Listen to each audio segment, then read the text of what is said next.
জয় নিতাই, জয় শ্রী রাধেশ্বর।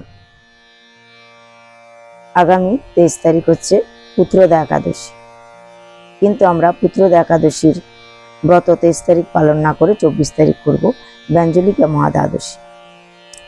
তো আমরা দ্বাদশী ব্রত উপবাস করব সোমবার 24 তারিখ এবং মঙ্গলবার সকাল 6টা 21-এর মধ্যে পালন করব। তা আপনারা সবাই একাদশী ব্রত পালন করবেন এবং অন্যকে একাদশী ব্রত পালন করতে উৎসাহিত করবেন। আশা করি সবাই ভালো আছেন। অনেকদিন পর আমরা আবার এসেছি। তো আজকে আমরা শ্রবণ করব প্রথমত পুত্রদা একাদশীর ব্রত কথা, তারপরে শ্রবণ করব আমরা ব্যঞ্জলিকা মহাদ্বাদশীর ব্রত কথা। আসুন শ্রবণ করা যাক। শ্রাবণ শুক্লা একাদশী। আগ্রহ অতিশয্যে মহারাজ যুধিষ্ঠির শ্রাবণী শুক্লা একাদশীর ব্রত কাহিনী জানিতে ইচ্ছা করলেন। মহারাজার শ্রবণ লালসায় এবং শান্তি লাভের নির্মিত শ্রী ভবিষ্যৎ পুরাণ থেকে একটি সুন্দর কাহিনী সবিস্তারিতভাবে শ্রবণ করাচ্ছেন ভগবান শ্রীকৃষ্ণ যুধিষ্ঠিরকে। মহারাজ, দাপর যুগের প্রারম্ভে বহিষ্মতিপুরে মহিজিৎ নামে একজন রাজা ছিলেন। তিনি পুত্রহীন ছিলেন। প্রচুর ঐশ্বর্য ধন সম্পত্তি ছিল। প্রজাদেরকে তিনি পুত্রবৎ লালন পালন করতেন, কিন্তু কোনো সন্তান না থাকার কারণে অতুল সম্পত্তি থাকা সত্ত্বেও তিনি খুব দুঃখে ছিলেন। বহু উপায় অবলম্বন করেছিলেন, কিন্তু কোনো পুত্র সন্তান তার জন্মগ্রহণ করল না। ক্রমশ তার বয়স অধিক হতে লাগলো। রাজা রাজসভায় দুঃখিত হয়ে বসে থাকতে লাগলেন। রাজার পারিষদ সবাই দেখতে লাগলো। দিন দিন রাজার দুঃখ যেন বাড়তেই লাগলো। সবাই বুঝতে পারলেন, জানতে পারলেন রাজার দুঃখের কারণ। তখন সমস্ত সভাপতিগণ রাজার বাস্তব সত্য উপলব্ধি করে তারা সবাই মিলে গহন কাননে বনবাসী সিদ্ধ মহাত্মার কাছে তারা সবাই মিলে চললেন। অনেক বনে ভ্রমণ করতে করতে করতে করতে তারা নিরাহারী, জিতেন্দ্রীয়, সনাতন ধর্ম তত্ত্বজ্ঞ ঋষির সন্ধান পেলেন। সেই ঋষির নাম কি ছিল? ঋষির নাম ছিল লোমহর্ষ। এক এক ব্রহ্মা যখন নষ্ট হয়ে যায়, আবার নতুন দেহ ধারণ করে নতুন ব্রহ্মা তৈরি হয়।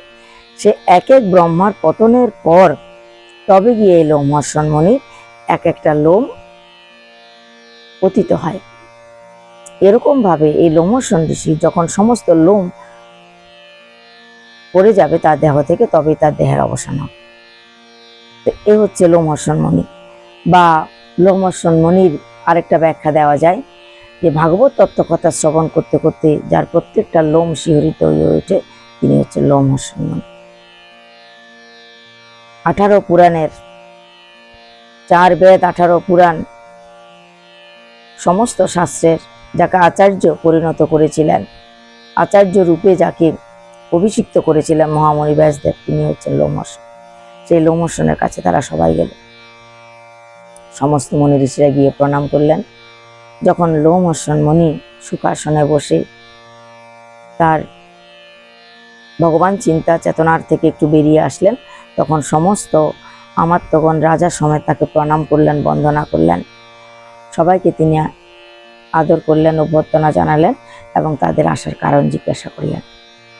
রাজার সমস্ত পারিষদগণ গীতাঞ্জলি পুটে প্রণাম করে বলতে লাগলো যে আমাদের রাজামশাইয়ের কোনো পুত্র সন্তান নেই। কি কারণে তার নেই আমরা জানি না, তো আমরা চাই রাজার একটা পুত্র সন্তান হোক। আপনি কোনো উপায় বলুন। আমাদের রাজা তো পুত্রবধ আমাদের লালন পালন করেন, তো রাজামশাই সন্তান তুল্য আমাদের পালন করেন এবং রাজার কোষাগারে অন্যায়ভাবে অর্জিত কোনো ধন সম্পত্তি নেই। জোর করে তিনি কারো কাছ থেকে কোনো ধন সম্পত্তি খাজনা আদায় করেন না। এত সজ্জন, এত সৎ রাজার কেন এরকম পরিণতি? তখন কিছুক্ষণ চোখ বন্ধ করে থেকে লোমহর্ষণ ঋষি বললেন যে তোমাদের রাজা এই জন্মে তো খুব ভালো, কিন্তু আগের জন্মে তোমাদের এই রাজামশাই একজন ব্যবসায়ী ছিলেন, খুব বিত্তশালী এক বৈশ্য ছিলেন, ভালো বিজনেসম্যান, ব্যবসায় করতেন। ব্যবসায় তিনি খুব টাকাও অর্জন করেছিলেন। গ্রামে গ্রামে গিয়ে তিনি বিভিন্ন দ্রব্য বিক্রি করতেন। তো একবার জ্যৈষ্ঠ মাসে দ্বাদশী তিথিতে মধ্যাহ্নকালে তৃষ্ণার্ত হয়ে তিনি এক গ্রামে গিয়েছিলেন। মাঝখানে সেই বৈশ্যের, অর্থাৎ সেই বর্তমানে যিনি রাজা, আগের জন্মে যিনি বৈশ্য ছিলেন, তার ব্যবসা একটু অবনতি হতে লাগলো, অবনতি হয়েছিল, যার ফলে তিনি চিন্তাগ্রস্ত ছিলেন। তাই একদিন যখন তিনি বিভিন্ন জায়গা পরিভ্রমণ করে খুব দুপুরে রোদের মধ্যে তৃষ্ণার্ত হয়ে জল পান করার জন্য পুকুরে নামলেন, তখন তিনি দেখলেন সদ্য বৎসা এক গাভী, সদ্য বাচ্চা প্রসব করেছে একটা গাভী, সেও জল পান করতে এসছে। এই বৈশ্য কি করলো, তাকে তাড়িয়ে দিয়ে নিজে জল পান করল। এতে তার অপরাধ হলো। ভগবান অত্যন্ত ক্রুদ্ধ হলেন, তার প্রতি তার ব্যবহারে ভগবান রুষ্ট হয়ে অভিশাপ প্রদান করেছিলেন। তাই তার এই জন্মে কোনো পুত্র সন্তান নেই, আগের জন্মের পাপের ফলে। কাজেই সেই জন্মের পাপ রাজা এই জন্মে ভোগ করছে। পূর্ব জন্মের পুণ্যের ফলে সে এই জন্মে রাজা হয়ে গেছে, কিন্তু পাপটাও তো ভোগ করতে হবে। পাপের ফলে সে অপুত্র পাচ্ছে।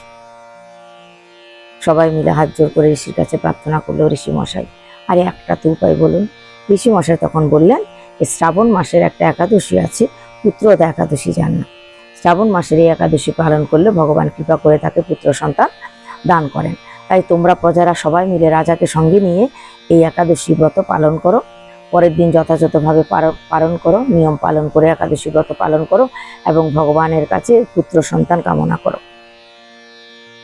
এই দিনে বাল গোপালের কাছে আমরা যদি পুত্র সন্তান কামনা করি, তবে তিনিও আমাদের মনের অভিষ্ট পূরণ করেন। তো তাই সবার কাছে নিবেদন থাকবে এটাই, যে যারা অপুত্রক আছেন, যারা চাইছেন যে একটা পুত্র সন্তান হোক, তারা এই একাদশীর দিনে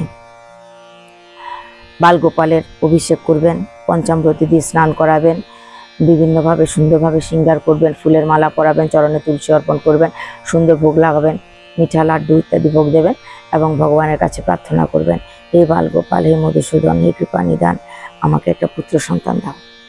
ভগবানের কৃপায় আপনাদের আশা করি পুত্র সন্তান প্রাপ্ত হবে। তো আপনারা সবাই এই নিয়ম মেনে ব্রত করুন এবং ভগবানের কাছে শুধু প্রার্থনা করলে তো হবে না, নির্দিষ্ট নিয়ম মেনে একাদশী ব্রত পালন করুন, রাত্রি জাগরণ করুন, একাদশী ব্রত কথা শ্রবণ করুন, আরতি দর্শন করুন, প্রসাদ সেবা করুন। পরের দিন দ্বাদশীটাও ঠিকঠাকভাবে পালন করুন। অনেকে কি করেন, একাদশী ব্রত ঠিকঠাক করেন কিন্তু দ্বাদশীর কথা ভুলে যান, সেটা ঠিক নয়। দ্বাদশীতে নির্দিষ্ট সময় পালন করবেন, ভগবানের ভোগ লাগাবেন, ভগবানের ভোগ প্রসাদ পাবেন। সেই দিন অবশ্যই সবাই নিরামিষ আহার করবেন, প্রসাদ সেবা নেবেন দ্বাদশীতে। অনেকে একাদশী করছেন কিন্তু দ্বাদশীতে ক্ষোভ করে অন্য কিছু খাচ্ছেন, কোনো ফল হবে না একাদশী। দ্বাদশীতে অবশ্যই প্রসাদ সেবা করতে হবে। না পারুন তুলসী পাতা দিয়ে নিরামিষ রান্না করে তুলসী পাতা দিয়ে ঠাকুরকে নিবেদন করে, মনে মনে নিবেদন করে, ঠাকুর এটা তোমার প্রসাদ আমি গ্রহণ করছি, এভাবে হলো সেবা নেই, কিন্তু অবশ্যই নিরামিষ আহার করুন। তো এই রাজাকেও লোমহর্ষণ মণি সেই উপদেশ দিলেন যে যথাবিধি নিয়ম অনুসরণ করে আপনি একাদশী ব্রত পালন করুন, সবাইকে নিয়ে রাত্রি জাগরণ করুন এবং হরিনাম সংকীর্তন করুন, পাঠ শ্রবণ করুন। তাহলে আশা করি মধুসূদন আপনার মনের ইচ্ছা পূর্ণ করবেন। রাজা সবাইকে নিয়ে খুব আনন্দে উৎসব পালন করলেন। তিনি এই পুত্রদা নামের একাদশী ব্রত পালন তো করলেন, একাদশী ব্রত কথা শ্রবণ করলেন, জনার্দনের পূজা অর্চনা করলেন, ভক্তিশাস্ত্র পাঠ কীর্তন করলেন। বাসুদেবের খুব পূজা অর্চনা করাতে বাসুদেব তার মনের ইচ্ছা পূর্ণ করলো। 1 বছর ঘুরতে না ঘুরতে তার একটা পুত্র সন্তান প্রাপ্তি হলো ভগবানের কৃপায়। তো ভগবানের কৃপায় তিনি পুত্র সন্তান লাভ করলেন। হে মহারাজ, যে এই ব্রত পালন করতে নাও পারে, সে যদি কেবলমাত্র মাহাত্ম্য শ্রবণ করে তাহাতেও তার মহাপুণ্য লাভ হয়। যদি কেউ ব্রত করতে নাও পারে তথাপি তার একাদশী ব্রত কথা শ্রবণে মহা মহা মহাপুণ্য লাভ হয়। তো এটা হচ্ছে একাদশী ব্রত কথা। এবার আমরা শ্রবণ করব মহাদ্বাদশী ব্রত কথা। কি দ্বাদশী? ম্যাঞ্জলি মহাদ্বাদশী ব্রত কথা। ব্যঞ্জলি ব্রত হরিভক্তি বিলাস থেকে শ্রবণ করছি। আমি ধর্ম অর্থ কাম মোক্ষ চতুর্বর্গ লাভের নিমিত্ত দ্বাদশীতে উপবাসী থাকিয়া পরদিন পারণপূর্বক ব্যঞ্জলি ব্রত করিব। ইহা ব্যঞ্জলি ব্রতের নিয়ম মন্ত্র। তাহলে ব্যঞ্জলি ব্রতের নিয়ম মন্ত্রটা আগে আপনারা বলবেন। কি বলবেন? আমি ধর্ম অর্থ কাম মোক্ষ। কাম মানে হচ্ছে কামনা, সেটা হতে পারে আপনার পুত্র কামনা, কিন্তু বাকিগুলোও তো চাই, তাই একসাথে বলে দিচ্ছি। আবার বলছি, আমি ধর্ম অর্থ কাম মোক্ষ এই চতুর্বর্গ লাভের আশায় এই লাভের নিমিত্ত দ্বাদশীতে উপবাস থাকিয়া, কোন দিন আমরা উপবাস করব? দ্বাদশীতে, 24 তারিখ। তাই বলছে দ্বাদশীতে উপবাস থাকিয়া পরের দিন 25 তারিখ আমরা 6টা 21-এর মধ্যে পালন করব। তাই সেটাই বলছে, পরের দিন পালন পূর্বক ব্যঞ্জলি ব্রত করিব। ভগবানকে বলছি আমরা এই কথা। ইহা ব্যঞ্জলি ব্রতের নিয়ম মন্ত্র। তদন্তর যথা নিয়মে স্নান আহ্নিক সমাপন করত নির্মলিখিত মন্ত্রে অর্ঘাদি আমরা পূজা করব, ভগবানকে পূজা করব, অর্পণ করব। কিভাবে ভগবানের পূজা করব? ভগবানকে যে পুষ্প অর্পণ করব, মন্ত্রগুলা জেনে নিন। অবশ্যই সে মন্ত্র বারবার করে আপনি মোবাইলে শুনুন। একাদশীর আগেই আপনাদের কাছে পৌঁছে যাবে একাদশী পাঠটা। তাই বারবার করে মনে রাখুন, যখনই ভগবানের পূজা করতে বসবেন, ভগবানকে পুষ্প অর্পণ করবেন, এই এক একটা মন্ত্র বলে বলে ভগবানকে পুষ্প অর্পণ করুন। কি বলবেন? প্রথমত ফুল হাতে নেবেন, চন্দন মাখাবেন, ভালো করে ফুলে চন্দন মাখিয়ে নেবেন। চন্দন মাখিয়ে নেবে সাদা ফুল বা গোলাপি ফুল, টকটকে লাল ফুল নেবেন না, সাদা বা গোলাপি ফুল নেবেন হাতে নিয়ে। তারপর ভগবানকে ফুল নেবেন, এই আঙ্গুলটা লাগাবেন না, এই আঙ্গুলটা তর্জনীটা উপরে রাখবেন। তুলসী বা ফুল অর্পণ করতে হলে এভাবে অর্পণ করা হয়। ফুল নেবেন, কি বলবেন, বা তুলসীও নিতে পারেন, একজোড়া তুলসী আর একটুখানি ফুল নিলেন, নিয়ে শ্রী নারায়ণে নম, নারায়ণের চরণে অর্পণ করলেন। বা আপনার ঘরে বালগোপাল থাকলে তার চরণে, রাধা কৃষ্ণ থাকলে কৃষ্ণের চরণে অর্পণ করলেন। তো প্রথমে একবার ফুল নিলেন, একজোড়া তুলসী পাতা নিলেন, ফুল নিলেন, শ্রী নারায়ণে নম, হাত ধুলেন, হাত ধুয়ে নেবেন।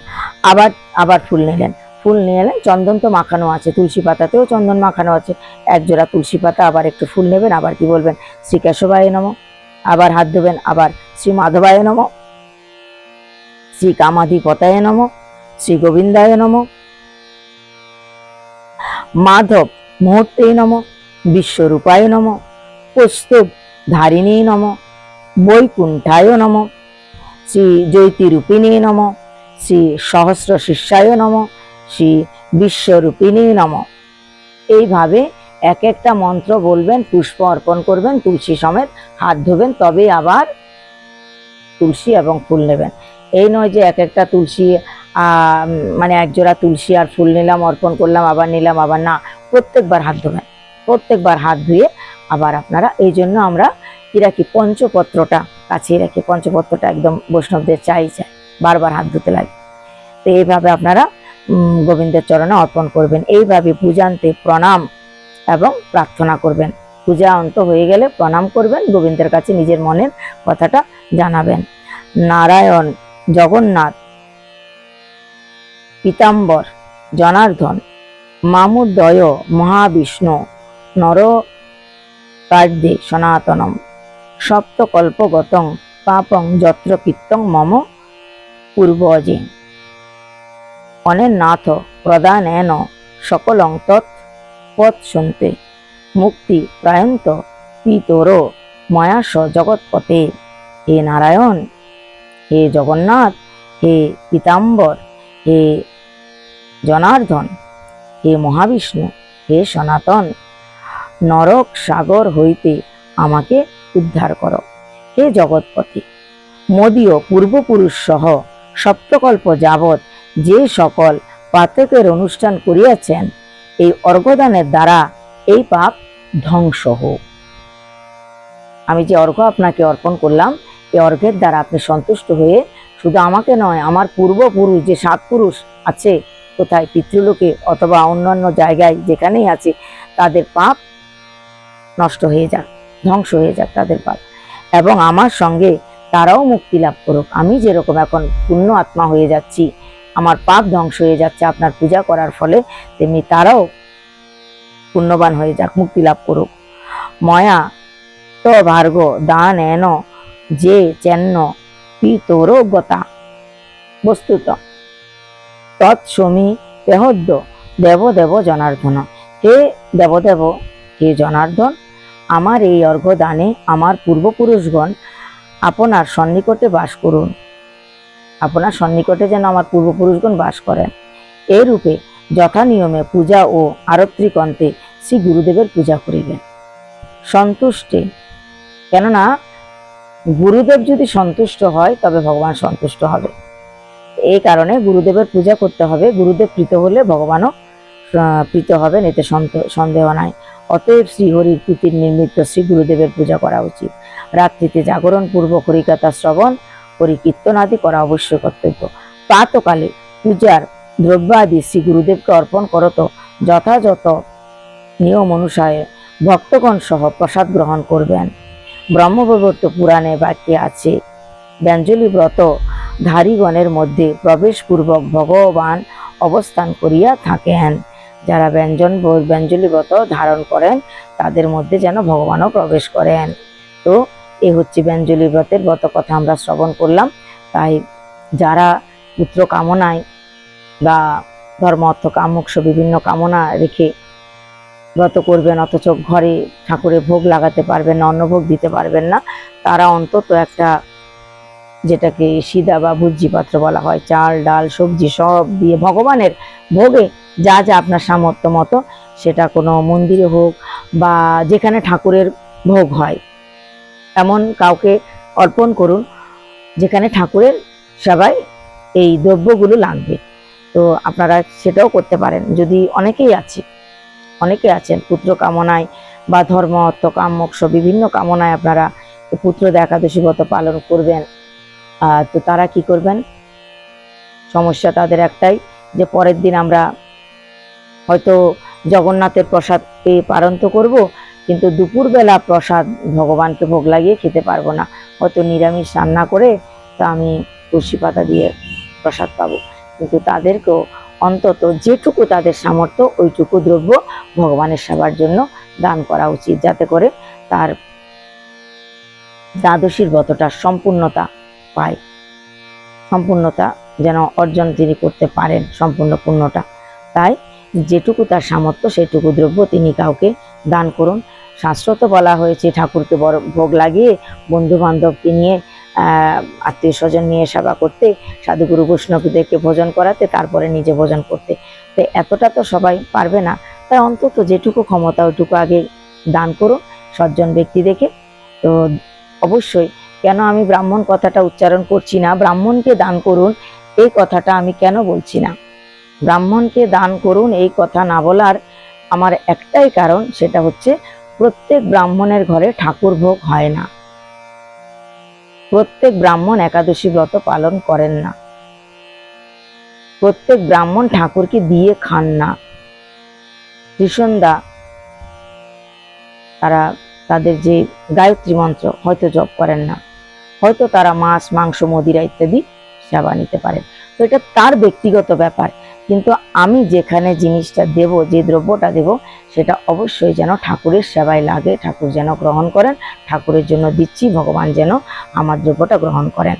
তো সেই কারণে আমাদেরকে এমন কোনো জায়গায় দেওয়া উচিত যে এখানে ঠাকুরের সেবা আমার দ্রব্যটা লাগবে। তো এভাবে আপনারা দ্বাদশী ব্রত পালন করবেন। আজকে এই পর্যন্ত। জয় নিতাই, জয় শ্রী রাধেশ্যাম। সবাই ভালো থাকুন।